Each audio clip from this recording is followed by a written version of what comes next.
it is just a lot of ego. It's a lot of like British Israelism, being like seeing all of these promises for Israel and seeing that Israel is God's chosen people, and being a white Anglo-Saxon Protestant or British, individual or whoever it was, and being like, you know what? That's about me. That's not about, and I'm going to actually have this weird proven false genealogy of my ancestors were actually from Israel, and I am the true descendants of Israel, and I am God's chosen people. It really is just it, and you're so enamored with your own religious identity, you create this either organization or narrative to put yourself at the end and at the pinnacle of God's story. And that really is what a lot of people will ask me sometimes. Hey, did he really believe some of these things? Did Mike Bickle really believe this?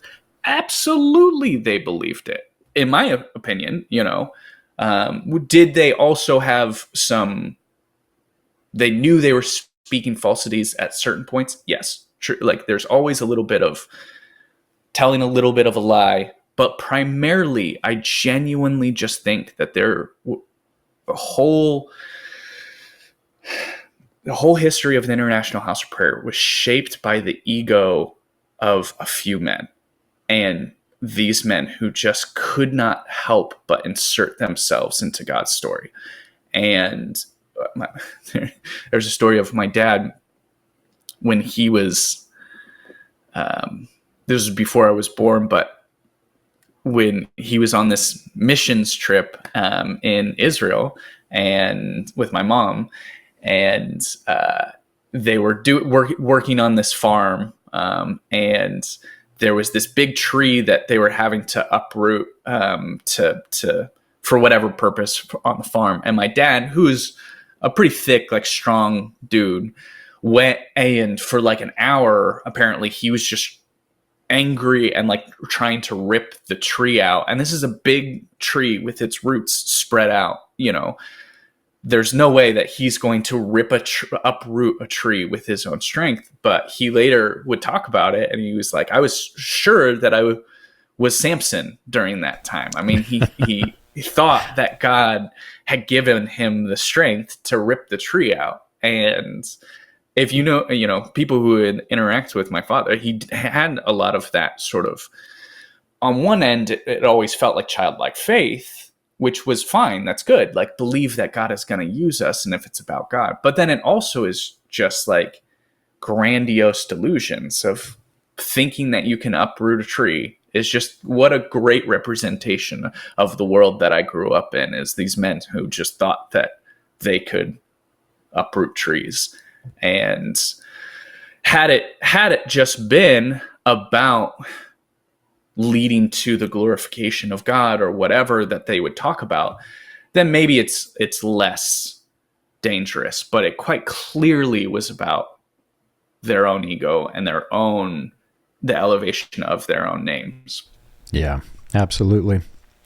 And it goes along with another point that you mentioned earlier. You're talking about how messy it is after you leave. The way that people react to you and the way that people think about you. This is a common problem when I'm talking to people and working with them in the Branham support groups, which the problem exists between all religious cults. They create a very us versus them mentality. And because when you're in these type of doomsday cults, you've worked yourself into this mental frenzy where you do mentally unstable things, like believe that you're Samson, that kind of thing. Yeah. We tried to keep ourselves into that mental frenzy as much as we could. And we did some very stupid things. At least I know I did. Working with people in the support groups, they did some stupid things.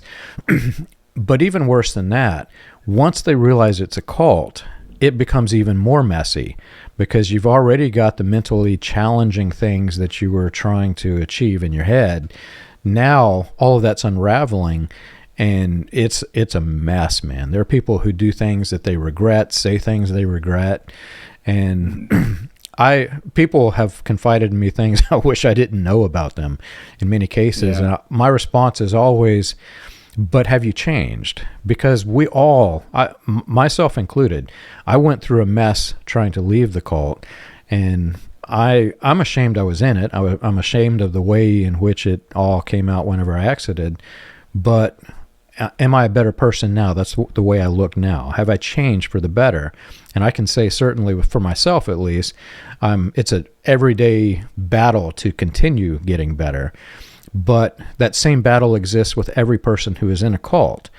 And if you get focused, if you let yourself focus on the way that people will assassinate your character after you leave, you'll be dragged down forever, because that's their nature. They've been programmed to do this.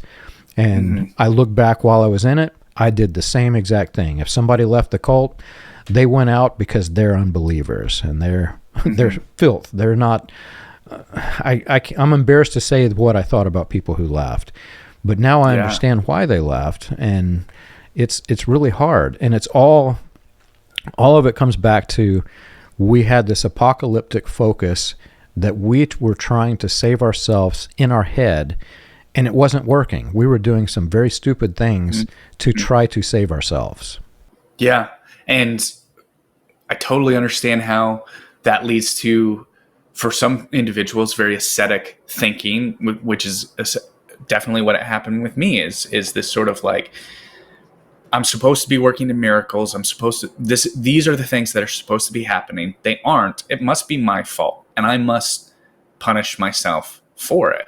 And while also then having some of the grandiosity of the world, like I've both had to learn humility and self-worth since leaving that group, which is hard to do at the same time, because I've had to get away from those sort of self-flagellating tendencies, that this very critical examination of who I am. But at the same time, I've had to accept a much more humble, a much more like, I've had to separate some of my own grandiosity. This is the biggest problem that it always has been for me, is just work.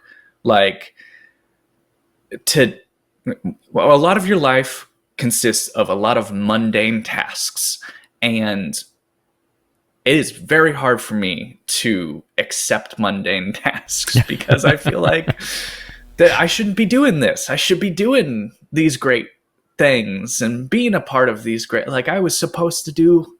I have all these expectations on my life, and even now it's hard to just be like, you know what, I'm gonna just have to slow it down and do my taxes and do these these more simple things. And or in like relationships too, of like letting it be, I'm figuring it out. I don't know what to do in this situation. Being like, I can't. It's just difficult to find that balance of both humility and self-worth after leaving a world that was so grand in its scale, both in its criticism of you and its sort of